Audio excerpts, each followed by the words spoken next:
Have you ever been given a list of rules for how to wear a kilt? Have you ever been badgered, or worse still, badgered somebody else about where, when and how they're supposed to wear it like this and not like that? I want you to think a little bit differently.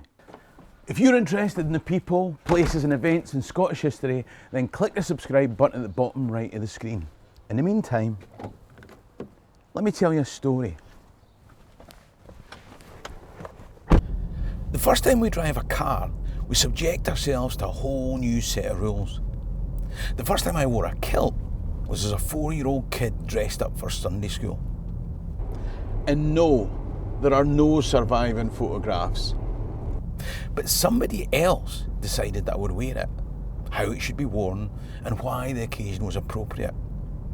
The first time I dressed myself in a kilt was when I got married. An outfitter had hired me the kilt with a set of rules to follow. How high to the knee, where to position the sporran, how to tie the laces of the brogues, the appropriateness of undergarments. You ken what I mean. Where did all the rules come from? Did Highland cattle drovers of the 17th and early 18th century follow these rules? What tartan they could wear? Was it a Bonnie Prince Charlie jacket or an argyle? What social faux pas would you commit by twisting the laces of your brogues twice rather than 3 times? Highland dress was practical clothing. It was worn by clansmen, farmers, drovers, wielders of swords and ploughshares. But it was the raising of those swords that changed things. You've probably heard that after the fateful and fatal Jacobite uprising of 1745 came to an end at Culloden, the kilt was banned. That is not strictly true.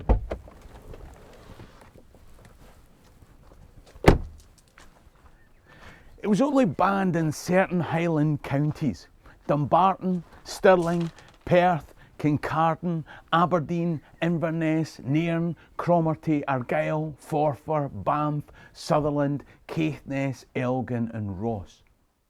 Women could wear it, nobility could wear it, and most of all, if you joined the British Army, you could wear it.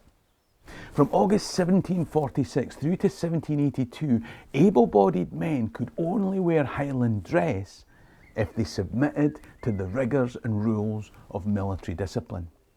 So Highland dress wasn't quite banned, but it was weighed down by more rules than a lead-filled sporran, and it has been ever since. Today, I want to liberate you. I say I want to liberate you. Don't think that I'm an expert on Highland dress. I'm not. But wait until you meet the woman who lives in here. She's made kilts for royalty. She's featured in BBC One's Celebrity Antiques Road Trip. She offers a fantastic online course where she teaches ordinary folk like you and me to make bespoke, not rule-bound kilts, with over 48 hours of video lessons, an accompanying training manual, and twice weekly Zoom coaching to fit in with your lifestyle. She's got to be the most knowledgeable kilt maker that I've ever come across. And in the comfort of your own home, she'll pass that knowledge on to you. What she does is fantastic. But you don't have to take a course to start learning from Marion Foster. You see, next week is one of my monthly conversations with experts for my Patreon members. I'll be sitting down to put your questions to her. So if you're not already a Patreon member, then why not click the white tab up there to become one and send in your questions on kilts and kilt making. Where have you been? You've taken ages. You were just blethering. I wasn't going to open the door and let the cold in. I wasn't blethering, I was telling them all about you. I haven't even got round to telling them all about your theatre stuff and that. Oh, hold on. I'll go and make a cup of tea. In the meantime, here's the great kilt before the ban. The great kilt, the Phillimore and Yellimore, the great wrap. That is exactly what it was. A great blanket, a double width of woolen cloth. You fold it into pleats over a belt, you lie down in it, you pull the belt around you, and you now have a kilt a jacket and a blanket for a winter's night all in one. Flexible, durable, and for pastoral people, practical. But as society was changing from a pastoral to industrial, the definition of practical was changing as well. Now, like all things kilt related, there's a bit of debate about whether the next bit is myth or reality. But the story goes that in the aftermath of the 1715 Jacobite uprising, General Wade was building roads to open up the Highlands to the military. Now, this also opened the area up to trade, or economic exploitation from the south. Your definition may depend on your politics. A guy from the north of England called Thomas Rawlinson set up a charcoal and smelting business in the Highlands. Now, he thought that this belted great kilt, so practical for the pastoral life, was cumbrous and unwieldy for men working in his new industrial works. There was no need for the upper half of the great kilt in charcoal or ironworks. So he hooked up with a military tailor in Inverness, and between them they got rid of the upper plaid and used a single width of material rather than a double width. The Phillimore had just become the Philibeg, the small wrap. Now, the relationship between Jacobitism, the British Army and rules imposed from the south was going to become a theme in the development of the kilt. And it was after the last great rising that the kilt, great or small, was prescribed, unless you joined the British Army. It was within the British Army that the kilt that we know today was developed. Uniform brought uniformity. Uniformity of regimental patterns. That didn't happen straight away though. At first, you could find different tartan patterns used in the same regiment, depending on what material was available now and what was left over from before. Now, if in a generation or two you force civilian Highlanders to dress like their southern neighbours, it doesn't take long before nobody thinks to dress day to day like Grandad did. And ordinary country folk, they wouldn't have had the funds to invest in a kilt for a special occasion. But Highland gents were appearing in portraits in all their tartan finery. So the kilt became the preserve of the military and those who could afford the peacock strut of fashion. In both these environments, rules, regulations and dress codes are the norm. Whereas the weaving of tartan had been a cottage industry, the ban meant that there was no point in small-scale production and the skills became lost in the Highlands. The gap was filled by larger lowland operations, with Bannockburn becoming the centre of commerce. In 1778, the Highland Society of London was formed, and in the 1790s, William Wilson and Son start exporting tartan to clothe slaves in the Americas and the Caribbean. Now, a situation where those at the top and those at the very bottom are tartan clad by haughty choice or ignominious servitude, whilst those in the middle can scarce afford the luxury. That's a surreal picture. Meanwhile, in the British Army, somebody decided that rather than have to do all the folding and wrapping of a morning, the top of the folds could be stitched together. And that way, you could fold the kilt so that a bright line of colour ran down each visible surface fold. The first tailored kilt would be called a box pleat kilt. It would take around 3.5 yards of tartan material to make one of these box pleat kilts. Maybe a few more yards for somebody like me. After the Battle of Waterloo, kilted soldiers in Paris drew the eyes of the Parisian ladies. And the question starts to arise as to what's worn under the kilt. That's right, it's a French idea. In 1817, Walter Scott's Rob Roy was published. 2 years later, William Wilson and Son of Bannockburn produced a pattern book of over 240 tartans. 5 years after that, Walter Scott organises the Highland pageant for the visit of George IV. Actually, I made a video called Walter Scott Made Us Wear the Kilt. I'll leave a link at the end. The kilt was now transformed from practical peasant garb into aristo military attire. Queen Victoria bought Balmoral in 1847. 4 years after that, our children appeared dressed in tartan at the opening of the Great Exhibition in London. The sun permanently shone in the British Empire. Consumerism grew, and the outfitters found fashion rules to justify selling more material. The boxes in the kilt became narrower and the pleats became deeper. So gradually, instead of 3.5 yards, you now need to buy 5.5 yards to make the kilt.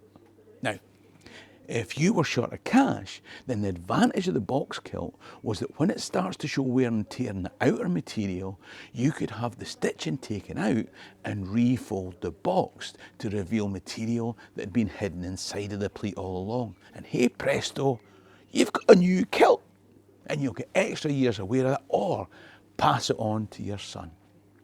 Then, in the 1890s, boom, instead of boxes showing the stripe down the pleat, why don't we make a series of knife pleats all the way around the back? There'll be flat apron panel at the front where the pattern of the tartan can be clearly seen. But what we'll do is we'll fold the pleats all the way around the back so that the pattern set will be visible even though it's pleated. Oh, that sounds complicated. Aye, but we'll sell oodles more tartan, maybe up to 8 yards. What about the full 9 yards? Didn't he be silly? Retailers had taken over from the military as the rule makers. More recently, retailers have had another card to play. But first, let's remember that you don't have to follow their rules like they've been brought down in tablets from Mount Sinai. For example, in 1832, a ballad was written called La Sylphide. It told the story of a young Scotsman who fell in love with a wood sprite. And as that impossible love story progressed, it promoted kilts and tartan long before anyone had heard of the Bay City Rollers. In 2020, when the ballet was put on by the Royal Danish Ballet Company, the tailors in the costume department, they couldn't go into a tourist kilt maker in the Royal Mile and say, "We're looking for 12 mini kilts for the ballet dancing sylph dervishes. Here's my waist, hip and leg length. I'll be back next Tuesday." No, no, no, no, no. What they had to do was to go to Marion Foster to learn bespoke kilt making skills.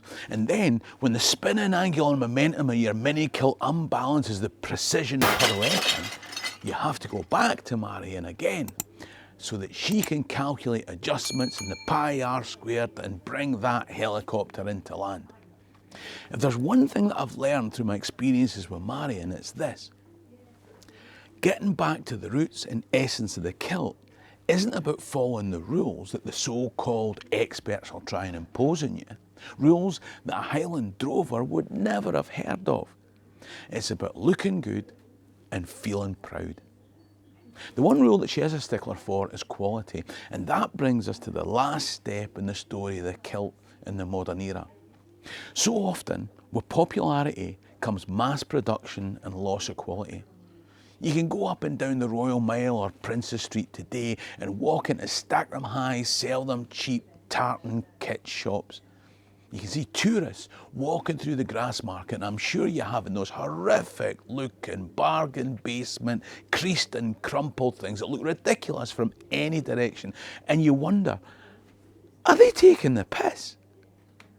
And just a step above that are the chain shops, probably owned by the same folk who'll take 3 measurements and then they'll fire them off to a cheap offshore sweatshop and leave you looking almost as ridiculous as George IV in his pink tights in 1822.